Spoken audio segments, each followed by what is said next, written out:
trastornos de la motilidad del cuerpo del esófago, ¿no?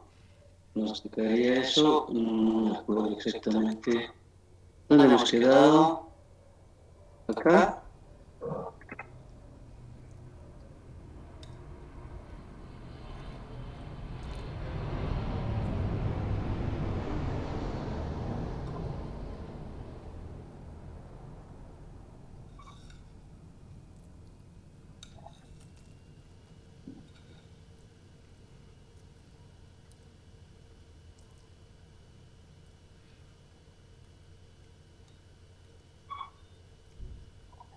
Mm, Perdón.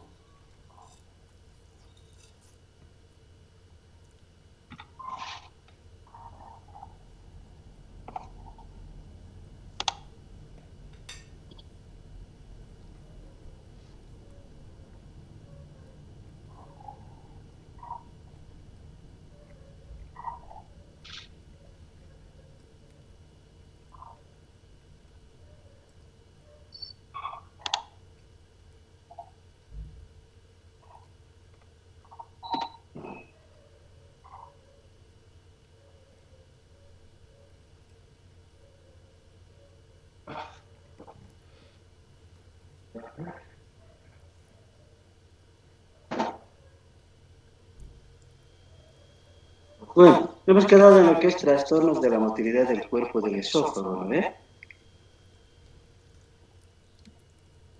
¿Está bien? Sí, doctor, pero ya habíamos llegado a la fondoplicatura. Vaya. Entonces, hemos hecho ya el espasmo esofágico difuso, ¿no?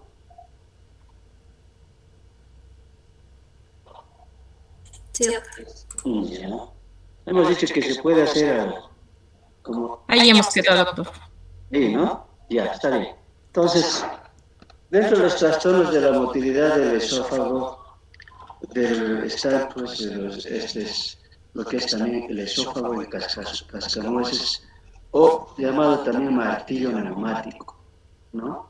Entonces, este, este, este defecto, si se puede decir así, entonces ha empezado a aparecer o detectar o hacer diagnósticos a finales de la década de los 70 como una entidad distinta a las patologías frecuentes, ¿no? Entonces, según la clasificación de Chicago, a esto se lo denomina esófago hipercontráctil. Entonces, estaríamos hablando de las alteraciones que ocurren en el cuerpo del esófago, ¿no? Entonces, se caracteriza por una contractilidad excesiva, ¿no? Existe una contractilidad excesiva en el cuerpo del esófago. Entonces, el esófago presenta un peristaltismo hipertenso, ¿no? Con unas contracciones peristálticas de gran amplitud, ¿ya? De gran amplitud, esa es la característica, ¿ya? Entonces, vamos a que se observa en pacientes de todas las edades. Este cuadro se presenta en pacientes de todas las edades. Afecta por igual a ambos sexos, tanto al sexo femenino como al masculino. Afecta por igual. ¿Ya? Vendría a ser uno de los trastornos más frecuentes, ¿no? Del esófago. ¿Ya? Entonces, como en el esfínter esofágico difuso, no se conoce bien el proceso fisiopatológico. O sea, lo que quiere decir es que tampoco sabemos muy bien de esta patología cuál es su fisiopatología, ¿no? Entonces, al igual que en este cuadro, entonces no conocemos muy bien su fisiopatología. ¿Ya? Se asocia a una hipertrofia muscular, ¿no? Entonces, lo cual produciría las contracciones esofágicas de gran amplitud. O sea, va a decir que los músculos del esófago se hipertrofian, ¿no? Entonces, lo cual aumentaría las contracciones esofágicas. Se cree que es más doloroso que todos los trastornos de la motilidad del esófago. ¿Ya? Entonces, hemos dicho que se presenta en forma parecida a lo que es los trastornos del esfínter esofágico, perdón, perdón, se presenta más o menos parecido al cuadro anterior, ¿no? Entonces, ¿cuál es la clínica de este esófago en cascanueces? Lo que el paciente presenta va a ser un dolor torácico, una disfagia, ¿ya? Una odinofagia, puede presentar o no la regurgitación y reflujo, ¿no? Entonces, es la clínica que presenta.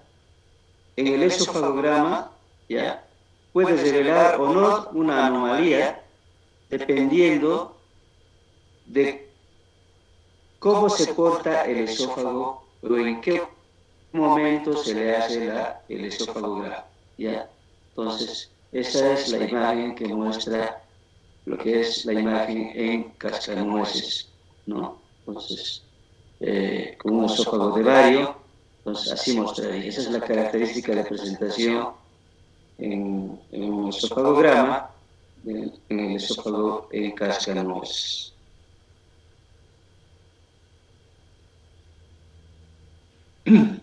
¿Qué más se puede hacer en estos pacientes? Obviamente se realiza una manometría de alta resolución, ¿no?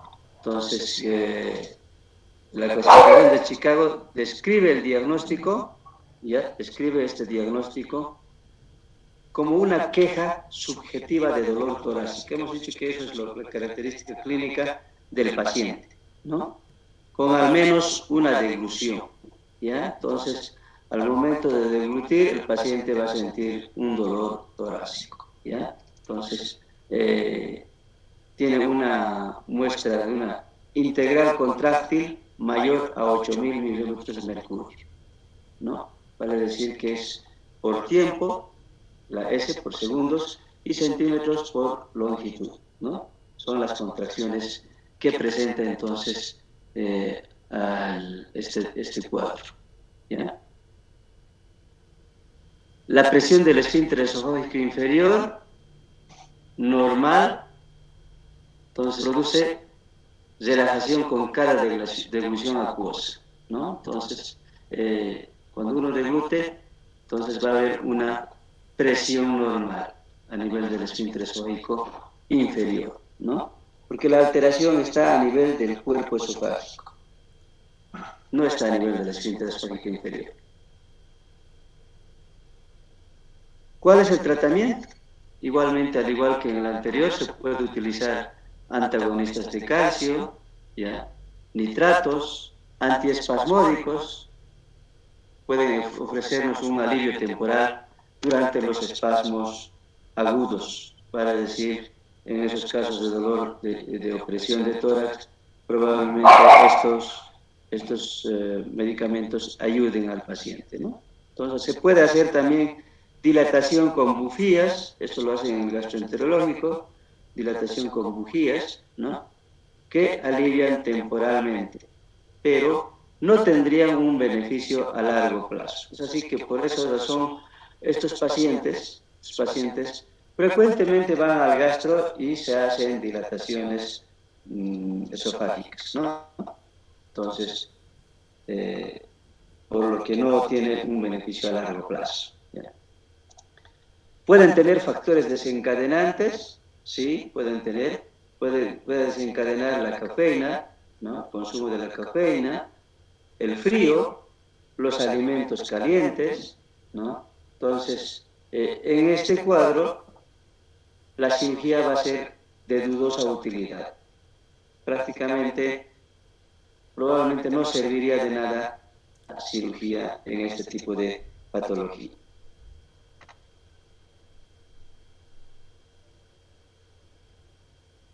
Entonces, serían los cuadros, las alteraciones de la funcionalidad del esófago, ¿no?, el esófago en cascanueces y esófago hipertenso. Entonces,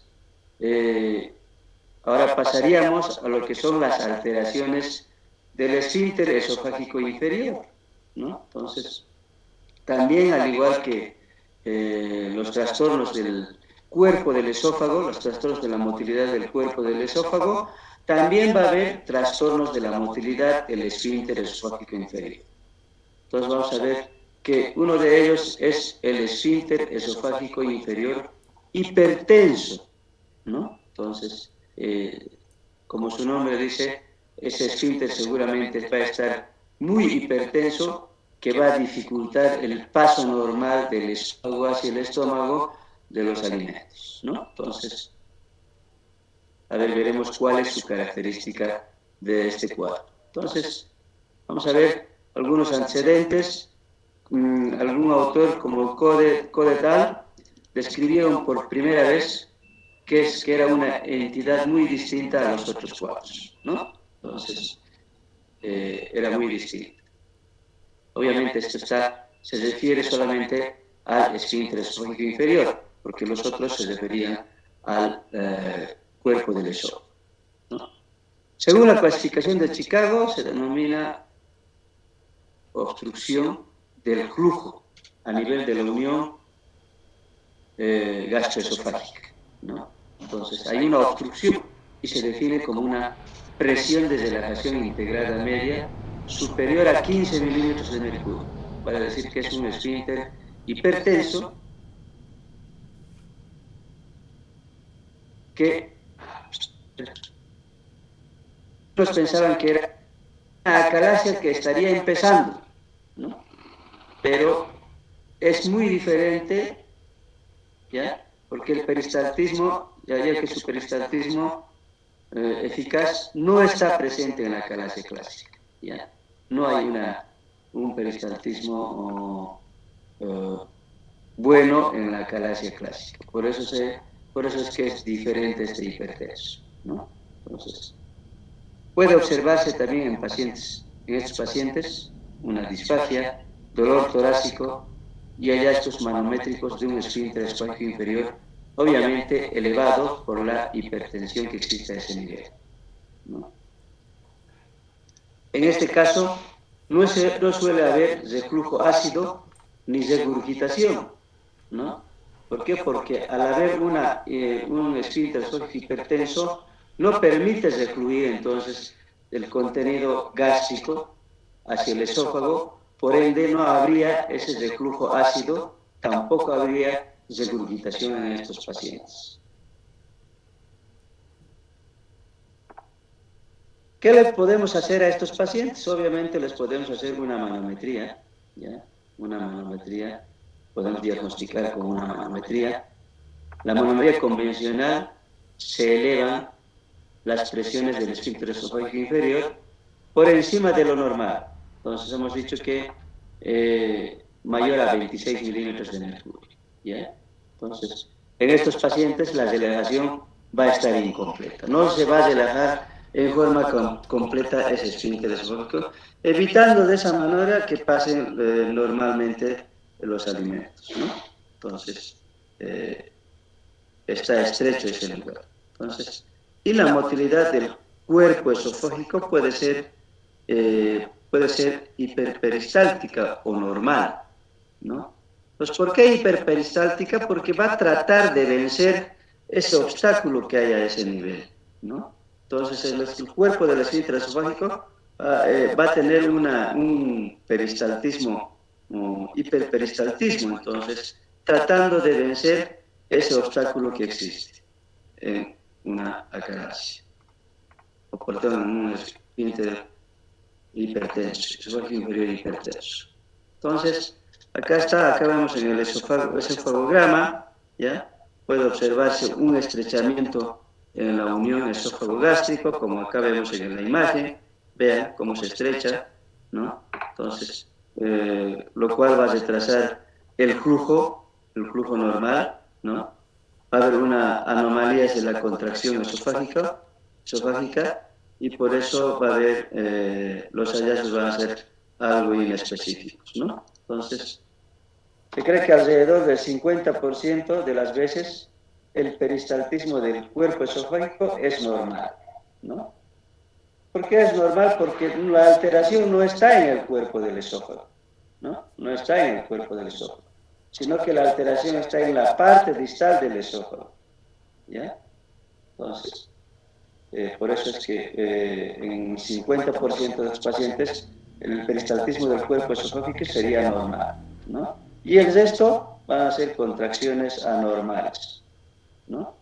Entonces, formando unas ondas peristálticas hipertensas o simultáneas, ¿no? Hemos dicho que no se conoce muy bien la fisiopatología o la patogenia, no se conoce muy bien cuál sería la causa. ¿Qué hacemos como tratamiento en este cuadro? Les podemos hacer un tratamiento endoscópico, ¿ya? Endoscópico y quirúrgica, ¿ya? Y quirúrgica. Entonces, pero más se prefiere medicamentoso y endoscópica, ¿ya? Entonces, se puede usar también las inyecciones de toxina botulínica, que van a aliviar los síntomas temporalmente, inyecciones con balón hidrostático, ¿no? Que puede proporcionar un alivio a corto plazo, pero no así a largo plazo, ¿no? Entonces, no van a resolver el problema en forma definitiva. La cirugía podemos hacer, realizarles una esofagomiotomía de Heller modificada laparoscópica, ¿no? Es un tratamiento de elección quirúrgicamente. Entonces, una miotomía de Heller modificada por vía laparoscópica, ¿no? Entonces, eso es lo que se hace. En pacientes que tienen con motilidad normal, también puede hacerse, además de esto, se lo puede agregar lo que se llama la fundoplicatura de dos o de Toupet, ¿ya? O de Toupet, cualquier dos, se puede agregar a la esofagomiotomía para evitar que estos pacientes tengan reflujo gastroesofágico, ¿no? Entonces, y recientemente también están defendiendo mucho, especialmente los gastroenterólogos, la miotomía endoscópica por vía oral. ¿Ya? Entonces, la miotomía endoscópica. Entonces, los cirujanos, preferimos hacer la esofagomiotomía de Heller, ¿no? Por vía laparoscópica. En cambio, los endoscopistas o los gastroenterólogos prefieren, defienden su especialidad, si se puede decir, haciendo miotomía endoscópica por vía oral. Entonces, eso es lo que se les puede ofrecer a los pacientes como tratamiento quirúrgico.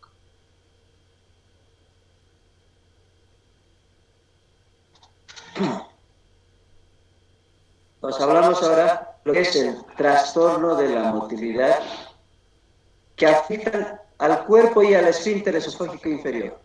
Aquí vemos que altera a ambos, tanto al cuerpo como al esfínter esofágico, ¿no? Principalmente al esfínter esofágico inferior. Entonces, la alteración ya va a ser de los dos. Y este cuadro se caracteriza por lo que se llamamos nosotros la acalasia, ¿no? Entonces, la acalasia va a afectar tanto al cuerpo como al esfínter del esófago, ¿ya? Entonces, vemos que la acalasia es un trastorno motor primario, ¿ya? Y se considera el más frecuente del esófago, ¿no? El más frecuente del esófago. El nombre deriva del término griego kalasis, ¿ya? Significa falta de relajación. Entonces, en griego significa kalasis, falta de relajación. Entonces, ha sido descrita por primera vez por Sir Thomas Willis el año 1677. Este es el primer autor que ha descrito la acalasia. Entonces,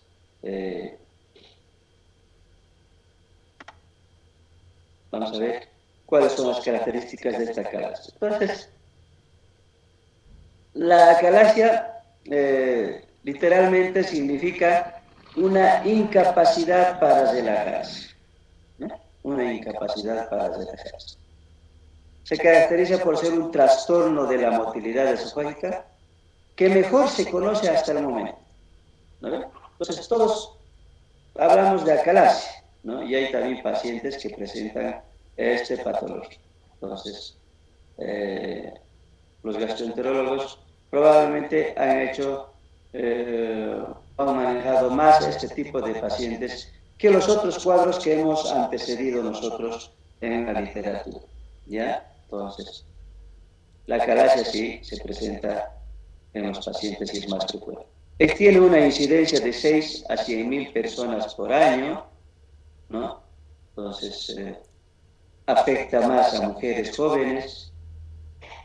Se cree que la patología o la fisiopatología, la causa es la degeneración neurogénica idiopática o infecciosa.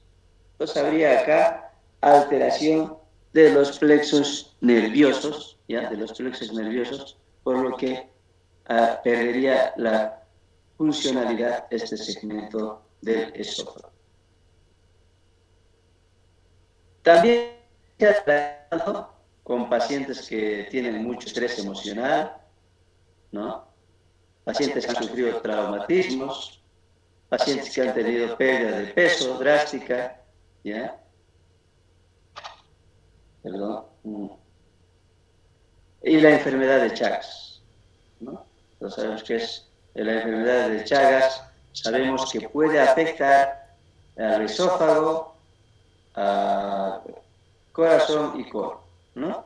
3 órganos que pueden estar afectados por la enfermedad de Chagas. Entonces, también vemos, al igual que en el colon, lo que nos causa dólico megacolon, el Chagas nos causa en el esófago un megaesófago, ¿no? Un megaesófago, ¿ya? O el cuadro de acalasia.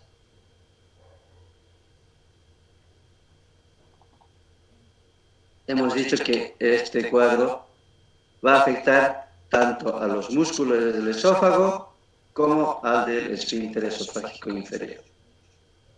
La acalasia es un cuadro que afecta en su longitud del esófago y en el esfínter esofágico inferior. Esa es la característica de la acalasia.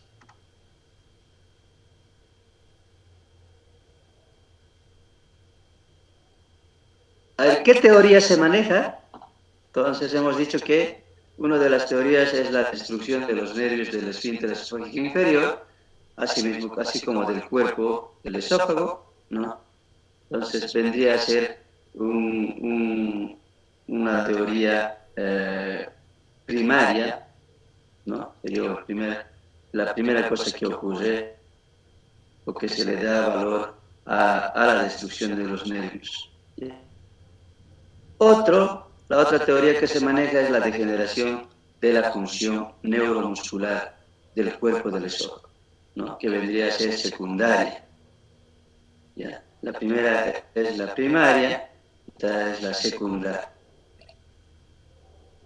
¿no?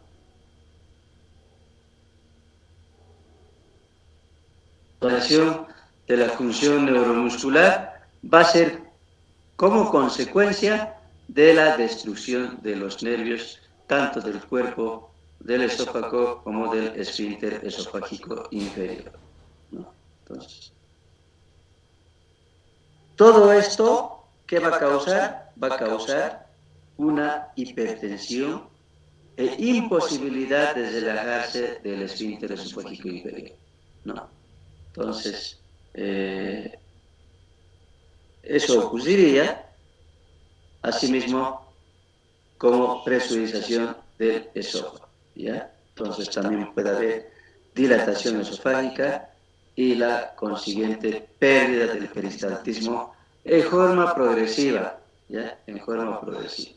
Entonces va a haber en la parte proximal hacia el sitio de la degeneración nerviosa y de la alteración de la función motora, va a haber una dilatación del esófago, ¿no? Entonces va a aparecer un embudo, un esófago en embudo, se va a asemejar a eso, ¿no?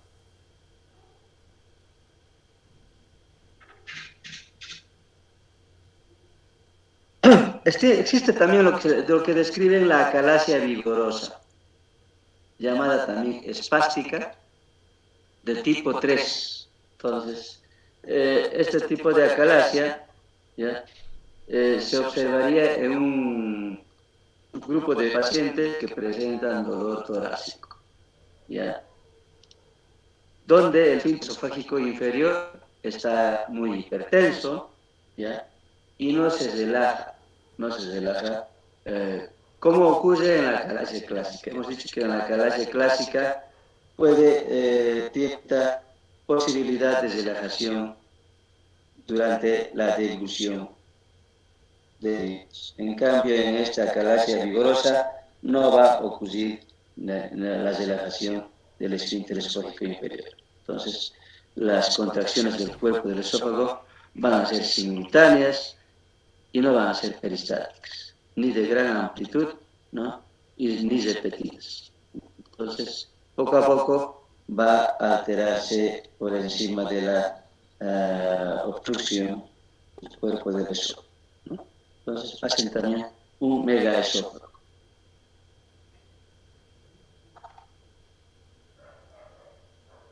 Entonces, por esa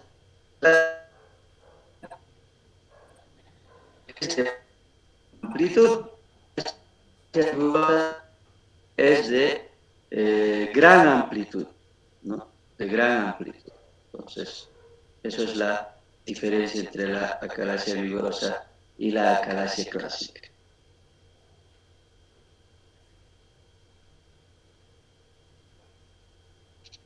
Dice teóricamente que en las primeras fases de la acalasia puede no tener anomalías el cuerpo esofágico, ¿no? Pero con el tiempo, con la evolución del cuadro, va a afectar posteriormente, ¿no? Entonces, en cambio, los pacientes con acalasia vigorosa, entonces, pueden estar en una fase temprana, ¿ya? Y las anomalías y las contracciones del cuerpo esofágico aparecen o aparecerán más adelante, ¿no? ¿Por qué? Debido a la obstrucción del flujo del esófago, ¿no? Entonces, es algo de diferencia con la acalasia clásica y la acalasia vigorosa o hipertensa.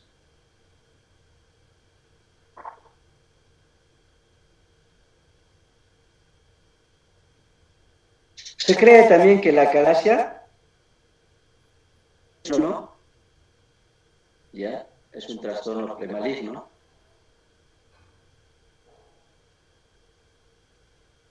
En una duración de 20 años podría tener 8% de probabilidad de un carcinoma, ¿no? O sea que puede desarrollar un carcinoma los cuadros de acalasia, ¿no? Existe también el carcinoma epidermoide, ¿ya? Entonces, que este se identifica con frecuencia, ¿no? Debido a la retención durante mucho tiempo de los alimentos, ¿no? Entonces, como no hay un paso fácil por la acalasia, por la obstrucción, entonces se van a retener los alimentos. Estos van a fermentar, ¿no? Se van a fermentar y esa fermentación irritaría la mucosa intestinal. Por esa razón, en estos pacientes hay la probabilidad de que desarrollen un cáncer epidermoide.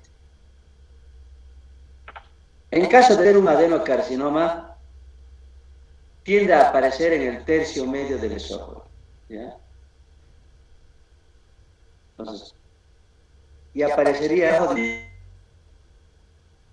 ¿no? Por debajo del nivel ahí, donde la irritación de la mucosa va a ser mayor.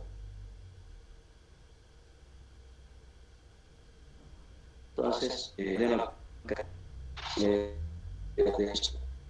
Entonces, por debajo de ese nivel aire líquido.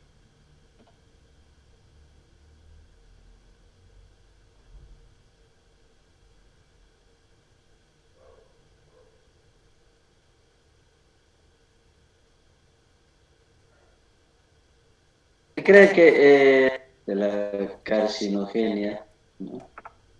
Parece que un riesgo continuo, dice, en estos pacientes que han tenido acalasia, de incidencia de cáncer, incluso en pacientes en que se trata la acalasia, ¿no?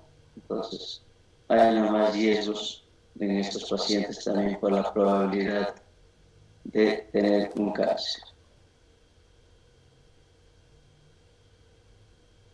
Acá dice que, aunque ninguna sociedad de gastroenterología, o sea, de gastroenterología, no ha probado o no ha aprobado todavía ningún programa de seguimiento específico para estos pacientes para hacer el diagnóstico de un cáncer a largo plazo, ¿no? Ni a corto ni a largo plazo. No existe. Entonces, probablemente ya en otros países sí, pero en nuestro medio creo que no hay alguien que se encargue de hacer un seguimiento en este tipo de pacientes para ver el desarrollo de cualquier cáncer de las que he nombrado. ¿Cuál es la clínica? Igualmente, estos pacientes se van a caracterizar por presentar una disfagia, ¿no? Que inicialmente es a líquidos y posteriormente es a sólidos, ¿ya? Entonces, puede haber regurgitación, pérdida de peso, ¿no? Tres cosas importantes: disfagia, regurgitación, pérdida de peso. Entonces, la disfagia es la dificultad de deglutir, ¿no? Entonces, la regurgitación, pues porque hay ese alimento que se estanca por encima del esofágico inferior, entonces se caracteriza por esa regurgitación. La pérdida de peso, estos pacientes no llegan a alimentarse bien. Al no haber un buen paso del esófago hacia el estómago, obviamente van a ir perdiendo más peso.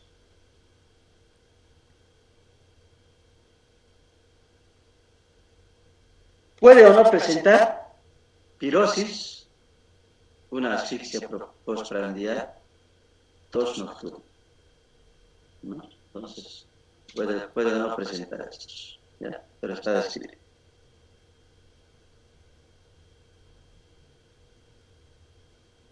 La mayoría de los pacientes describen que el comer laboriosamente, o sea, les cuesta comer a ellos, a estos pacientes les cuesta comer. Es así que estos pacientes comen muy despacio, ¿no? Cada vez que ponen algún alimento a la boca, van a acompañarse de agüita, ¿ya? Para ayudar a pasar los alimentos hacia el estómago. Entonces, hay ese antecedente. Todo paciente que tiene ese antecedente de acalasia siempre va a tener ese antecedente de que los alimentos sólidos principalmente va a hacer que se acompañe con agua o con alguna cosa líquida, ¿no? Entonces, esa es la forma de presentación.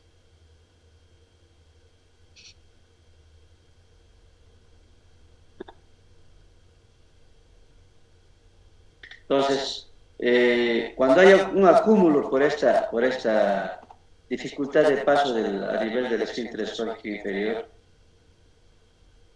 obviamente va a aumentar esa presión a nivel de ese esófago, lo cual va a presentar ese dolor torácico de retroesternal, ¿no? Entonces, va a haber un dolor torácico, ¿no?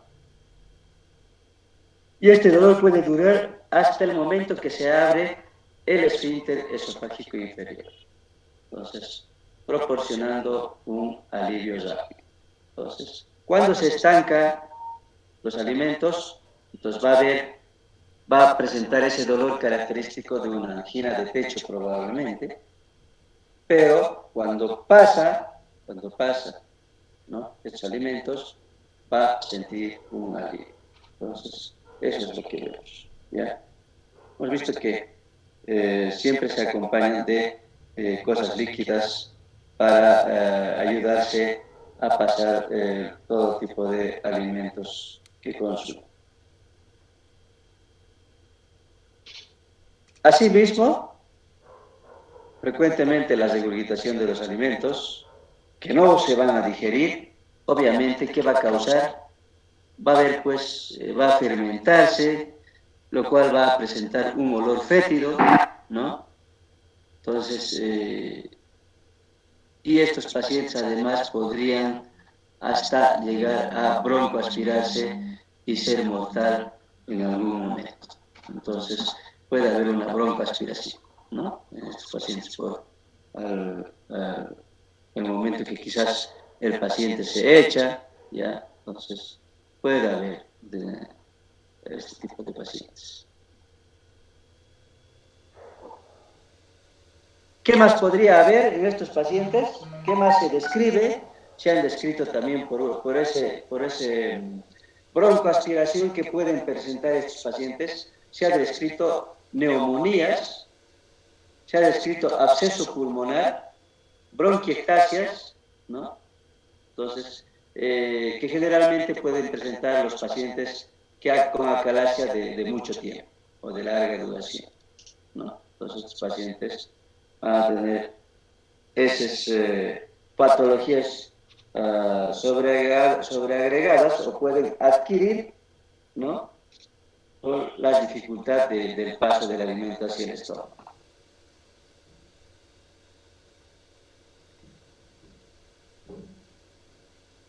Entonces, la disfagia va a ser progresiva, ¿ya? Va a ser progresiva.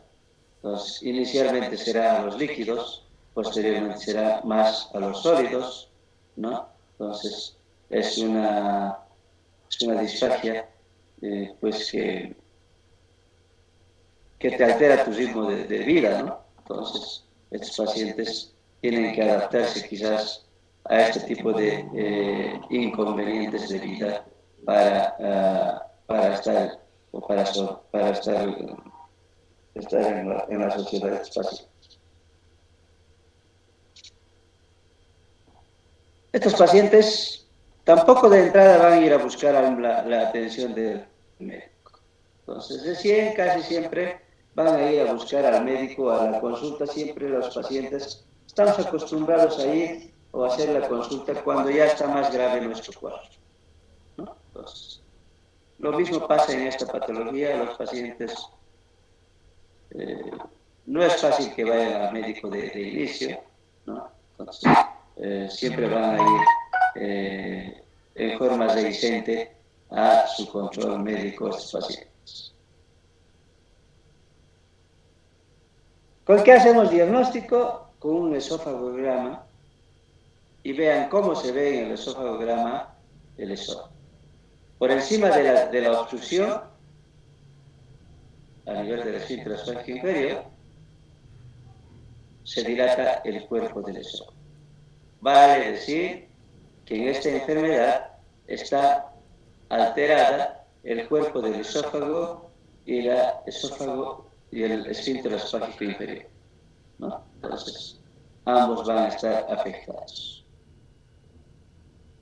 Entonces, esto es lo que vemos en un esofagograma, ¿ya? Aquí en la parte distal parece tener una característica de pico de ave, fíjense, ¿no? Pico de ave es una característica, ¿ya? Entonces, el esofagograma nos va a mostrar un estrechamiento, ¿no?, distal, ¿no?, que se llama el pico de pájaro, ¿ya? Y por encima de ella el esófago está llena de bario cuando este paciente ha hecho un esofagograma. Entonces, ¿qué vamos a observar en el esofagograma en estos pacientes? Vamos a observar un espasmo del esfínter esofágico inferior. Obviamente, por esa dificultad de paso, va a haber retraso del vaciado y dilatación del cuerpo esofágico. Entonces es algo característico esto, ¿no? Entonces, asimismo va a haber ausencia de ondas peristálticas en el cuerpo, ¿ya? Y fracaso en la relajación del esfínter esofágico inferior. Entonces, eso es lo que va a haber, ¿ya? Entonces, asimismo va a haber ausencia de burbuja de aire gástrica, ¿no? Que es un hallazgo frecuente, resultado del esfínter esofágico inferior estrecho, que no permite que el aire pase fácilmente al estómago. ¿Ya? No permite. Entonces, eso más todavía en estos pacientes. Y en la fase más avanzada, pues se produce una dilatación esofágica maciza, ¿no? Entonces va a existir lo que se llama un megaesófago. Estos pacientes van a presentar un megaesófago, ¿no? Entonces, asemejaríamos más o menos lo que causa el trypanosoma cruzi a nivel del colon. Entonces, el colon lo mismo provoca. Deja en una funcionalidad normal, anormal, en una funcionalidad normal, ¿ya? Y por encima de ella igualmente va a haber dilatación del colon por encima del defecto. Entonces pasa lo mismo acá en el esófago. La manometría. Con la manometría, ¿qué hacemos? Medir la presión, ¿no? La presión a nivel del cuerpo y a nivel del esfínter esofágico inferior. Pues la manometría es una prueba de referencia y ayuda a diferenciar entre otros posibles trastornos de la motilidad esofágica. Entonces, más nos sirve para hacer diagnóstico diferencial con los otros trastornos que hemos antecedido. Entonces, la acalasia típica, ¿no? Los trazados de la manometría muestran 5 hallazgos clásicos, ¿no? 2 anomalías del esfínter esofágico inferior y 3 del cuerpo esofágico. 3 del cuerpo esofágico, ¿no? Y ellos son: 1, donde el esfínter esofágico inferior hipertenso, ¿ya? Con presiones superiores a 35 milímetros de mercurio, fíjense, ¿no? Entonces, con una presión de relajación integrada mayor a 15 milímetros de mercurio. Entonces, a ese nivel hay una gran presión que va a dificultar el paso. Lo más importante es que no puede relajarse con la deglución. Durante la deglución no se relaja, ¿ya? Entonces, por eso es que se va estancando los alimentos, ¿no? Y el cuerpo del esófago tiene una presión por encima del valor de referencia, ¿no? Entonces, por encima del valor de referencia tiene, ¿ya? Incompleto, ¿verdad? Entonces, hay una evacuación incompleta de aire, por esa razón en el cuerpo va a haber un aumento de presión igualmente, ¿ya? Entonces, las contracciones reflejadas simultáneas sin evidencia de peristaltismo progresivo. Entonces, no hay contracciones simultáneas, ¿no? Entonces, que funcionan en estos pacientes. Las formas de onda son de baja amplitud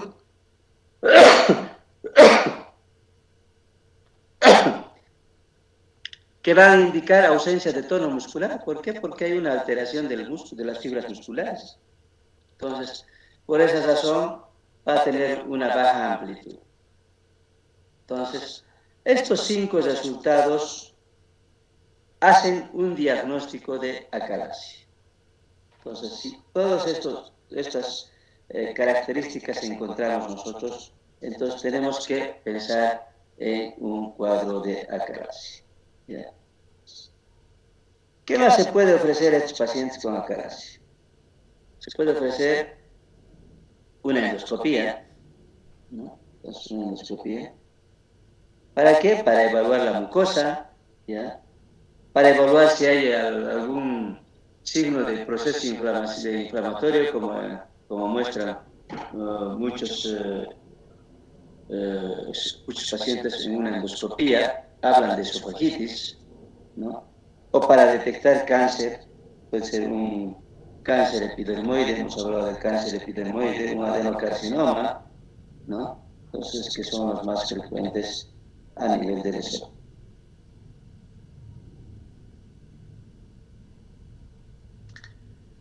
Entonces, acá vemos las imágenes de endoscopía, ¿no? Hay que ver, evaluarla por si hay una esofagitis o cáncer, ¿no? Vean la estrechez de este esfínter esofágico inferior, ¿no? ¿Cómo está? Entonces, esto se caracteriza por retener los alimentos por encima del estrechamiento.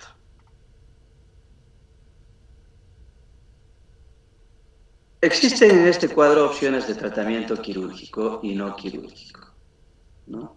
Entonces, todas ellas que van a querer hacer, el objetivo es aliviar la obstrucción.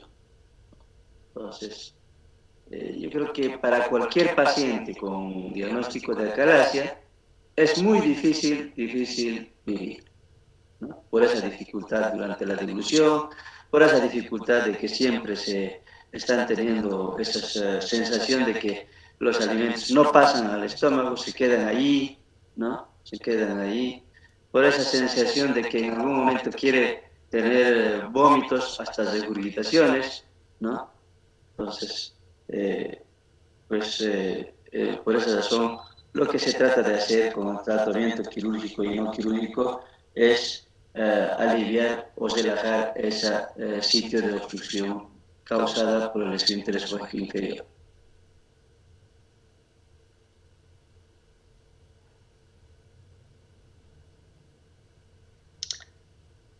¿No? Se cree también que ninguna de las opciones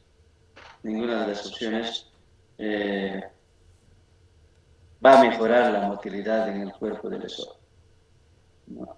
Estos tratamientos van a ser paliativos, ¿no? Paliativos. Entonces, así será, por esa razón será que pacientes en las que se les ha hecho una cirugía, en este tipo de pacientes, hasta el momento, siempre sus alimentos van a ir acompañados con líquido, ¿no? Entonces, con líquido.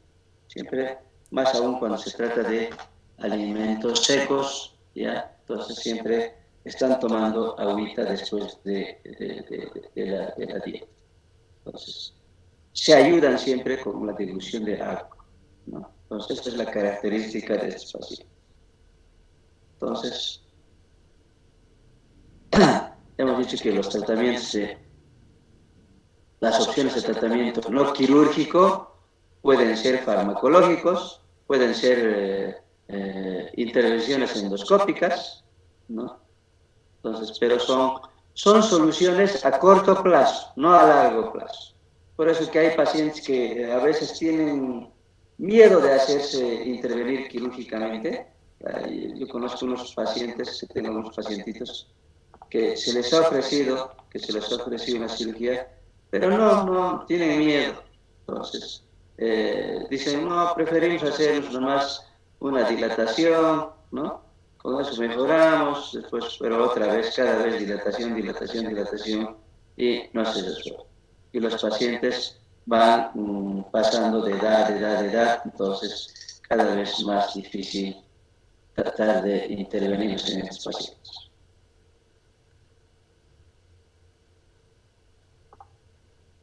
Entonces, en la primera fase del tratamiento, obviamente todo cuadro siempre empezamos con un tratamiento médico, ¿no? Y dentro de estos, para relajar, se utiliza nitroglicerina sublingual, puedes utilizar nitratos, puedes utilizar antagonistas de calcio, ¿ya?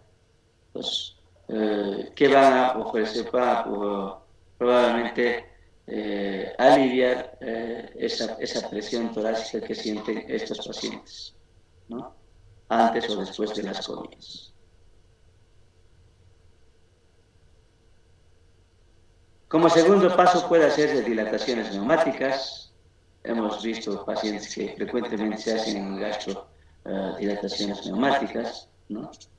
Que alivia de gran manera, sí alivia, ¿no? Entonces, pero también hay riesgo con las dilataciones. Podemos provocar una perforación en un 4%, ¿no? Entonces, si causamos perforación, pues es peor. ¿Alguna vez en el gastroenterológico, al realizar algún procedimiento, han causado o han tenido como complicación una perforación de esófago, ¿no? Entonces, ha habido casos.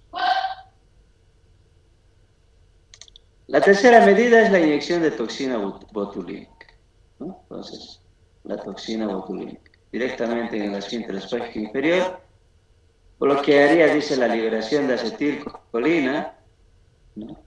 Lo cual va a evitar la contracción del músculo liso y va a relajar el esfínter esofágico inferior.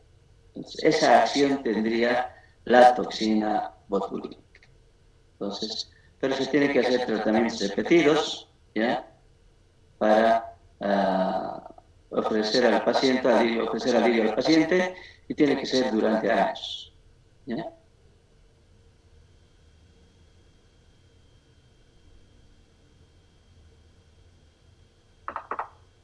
Bueno.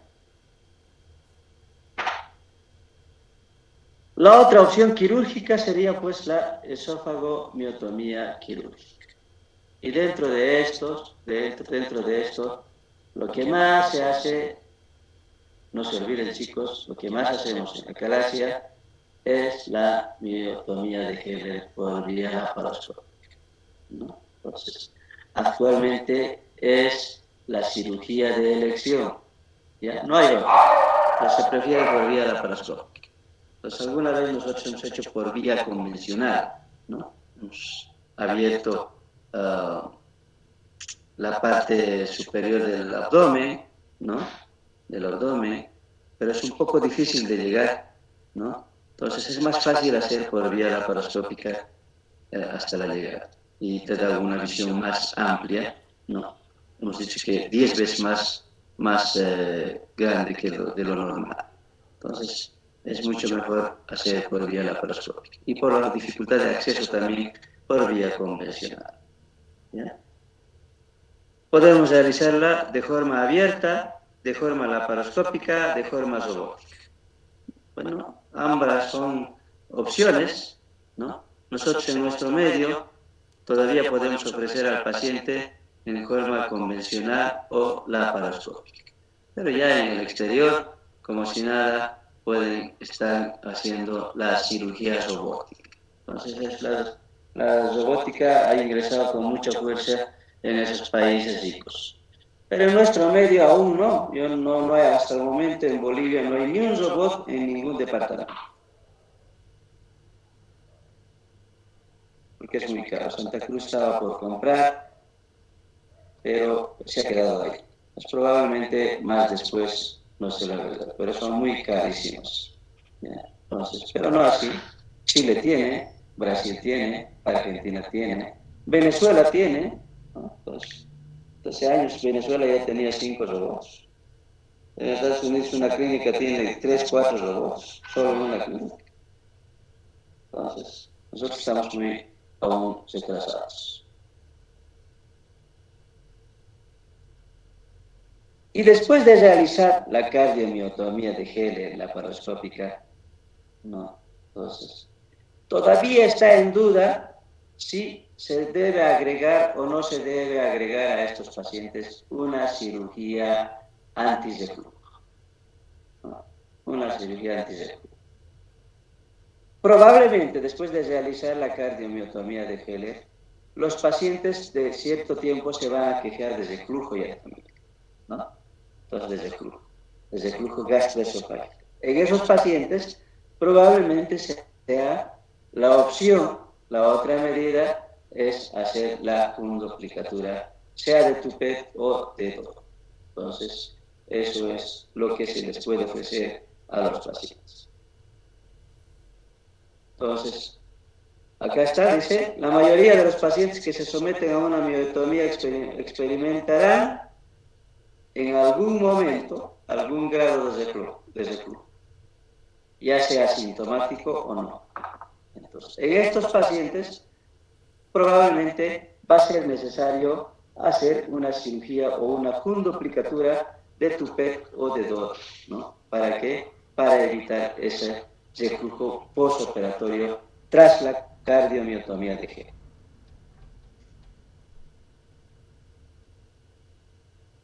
Acá está. Actualmente hay una disputa, si se puede decir. Hay una disputa. No es una disputa de pelea, ¿no? Sino que yo creo que es más una disputa académica, en que cada sociedad o cada profesional defiende su parte. Entonces, los endoscopistas o los gastroenterólogos defienden el hacer la miotomía por vía endoscópica. En cambio, los cirujanos defienden realizar la cardiomiotomía por vía laparoscópica. Esa es la diferencia. Entonces, esa es la diferencia. Ambas, bueno, actualmente hay, en otros países, hay sociedades de endoscopistas que han avanzado a gran paso, a pasos gigantescos. Entonces, esos ya están haciendo, ¿no? Están haciendo. Pero han tenido también complicaciones de perforación de esófago. Entonces, más perforaciones de esófago como complicaciones que los cirujanos que hacemos por vía laparoscópica, la cardiomiotomía de G, ¿no? Entonces, por esa dificultad, entonces, cada quien estamos todavía defendiendo la técnica, defendiendo cuál es mejor, ¿no? Entonces, eso, chicos. Entonces, aquí dice, a ver, se los voy a leer. Con el uso de un endoscopio quirúrgico, la mucosa del esófago se divide alrededor de la mitad del tercio distal y se crea un túnel submucoso. Pues a través de este túnel submucoso, entonces van a ir haciendo la cardiomiotomía, o la miotomía, ya, a través de ese túnel. Entonces, van a seccionar la capa muscular distal, ¿no? Y el esfínter esofágico inferior y caries, ¿no?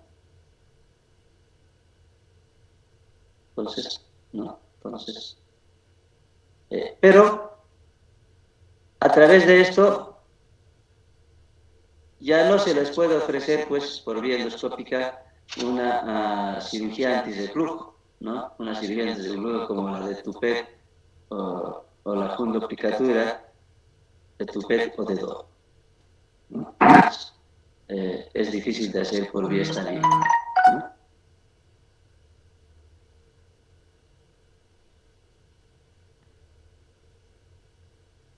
Hacer una nueva técnica, sí, viene a ser una nueva técnica. ¿Será superior que la miotomía de Helle laparoscópica? No creo, porque no creo todavía yo tampoco, porque en los últimos congresos que ha habido, siempre nosotros los cirujanos seguimos defendiendo que la mejor, de acuerdo a los estudios realizados, sigue siendo la mejor opción la cardiomiotomía de Helle por vía laparoscópica.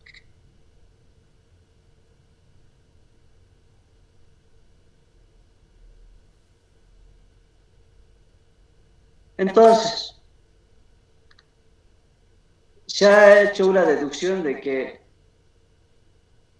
en relación a lo que es el tratamiento médico, en relación a lo que es las dilataciones con balón, sigue siendo lo más seguro el tratamiento quirúrgico de la caries. La cirugía sigue siendo como tratamiento más seguro, ¿no? Entonces, tenemos que nomás aceptar que sigue siendo la cirugía de elección. Entonces, en comparación con la dilatación con balón, las inyecciones con toxina botulínica, no ve que hemos dicho que estos tratamientos son temporales, ¿no? No son de larga duración. Entonces, por esa razón, se prefiere la... A pesar de eso, a pesar de que la cardiomiotomía de Helle por vía laparoscópica o quirúrgicamente realizadas, hasta hace un buen tiempo se hacía mucho por vía convencional, pero actualmente más se está prefiriendo hacer por vía laparoscópica. Todavía estos pacientes, a cierto tiempo de tratamiento, están teniendo esa dificultad de un paso normal como cualquier persona normal. Entonces, vamos a ver siempre a esos pacientes con su con su vasito de agua, que durante la alimentación van a estar tomando sorbos de agua para ayudarse a pasar. Entonces, asimismo, en casos de que haya reflujo, otra cosa que tenemos que tener claro es que se puede agregar la fundoplicatura de Dor, ¿no? Entonces, en estos pacientes. ¿Ya? La fundoplicatura de Dor. Entonces, eso es lo que tenemos que hacer.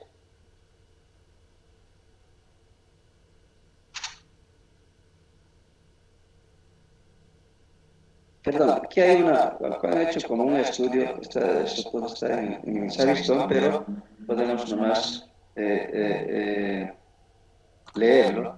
¿Ya? Entonces, dice que cuando se comparó la dilatación con balón con las inyecciones de toxina botulínica, se observó la remisión de los síntomas en un 89%.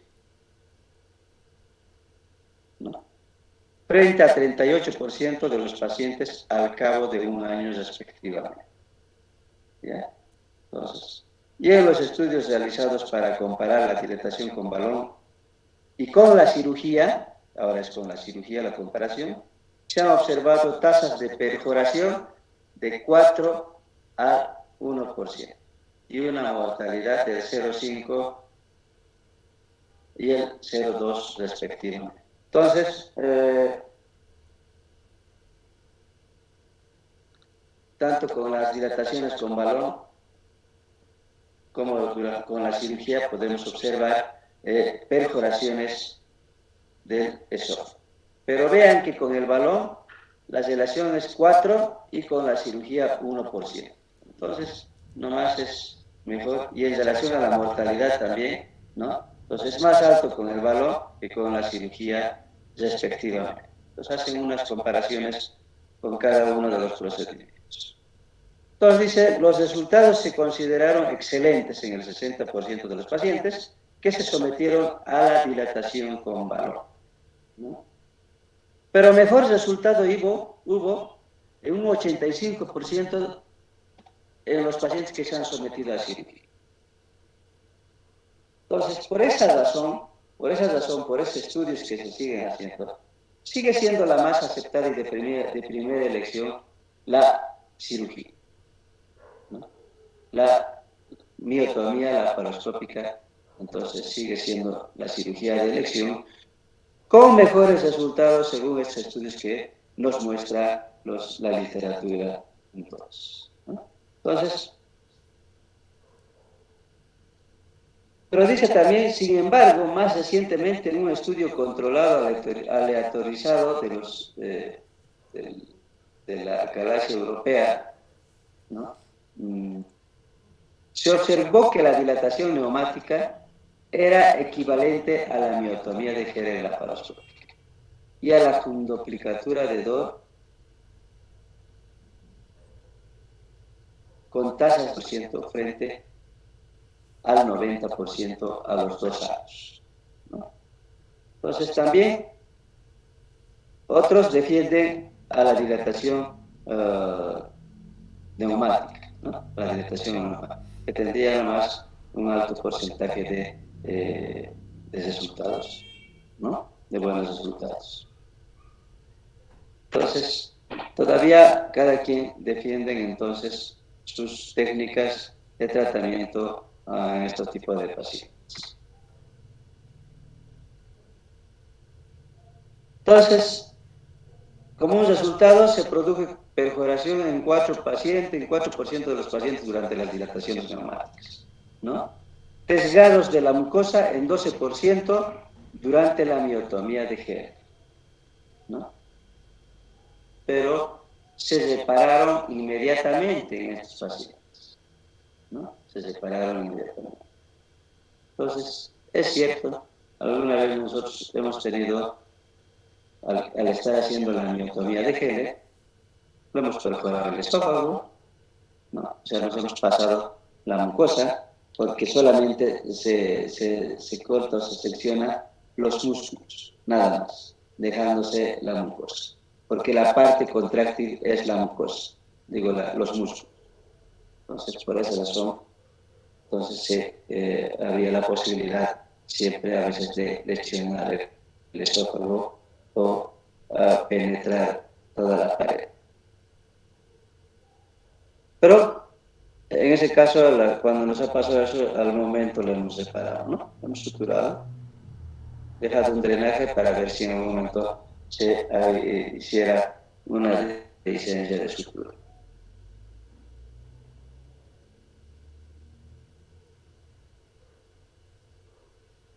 Dice también, mira, pacientes de la corte de dilatación neumática, o sea, para los pacientes que requerían dilatación neumática, tuvieron una tasa del 25% de redilatación.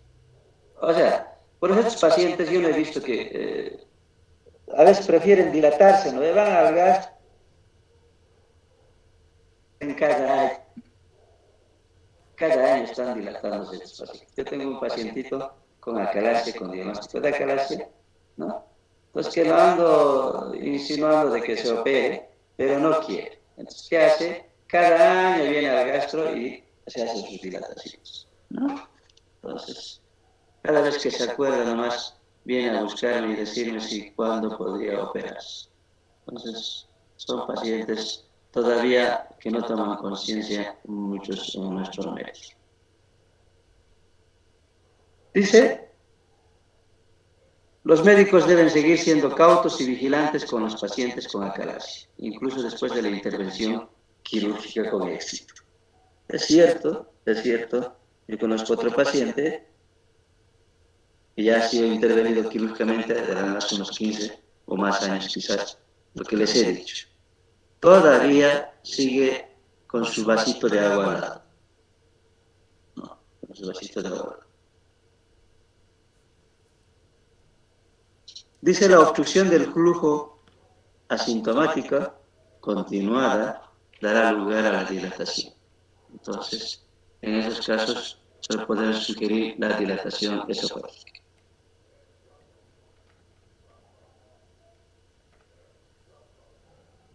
Entonces, en resumen, hay que hacer un seguimiento a estos pacientes, ¿no? Es necesario realizar un seguimiento con estos pacientes. Probablemente hacerlos un esofagograma, ¿no? Para ver cómo está ya una manometría de alta resolución. Acá no sé si tenemos, no sé si, en el gastro he averiguado, creo que no hay, solo hay la convencional. Entonces, hasta ahí, chicos, no sé si quedamos ahí. Mejor yo creo para ser más claros, podemos quedar ahí. No sé si hay alguna pregunta o es que hay alguna dificultad de comprensión, no sé. Si tienen alguna pregunta, pueden hacerlo. Si no, retornaríamos a la clase teórica después de su receso. Pero me tienen que hacer recuerdo, chicos, porque a ver si yo me olvido, les pido que me hagan recuerdo, como lo han hecho. Decirme, el lunes tenemos clase a tal hora. ¿Ya? Chicos, ¿qué dicen?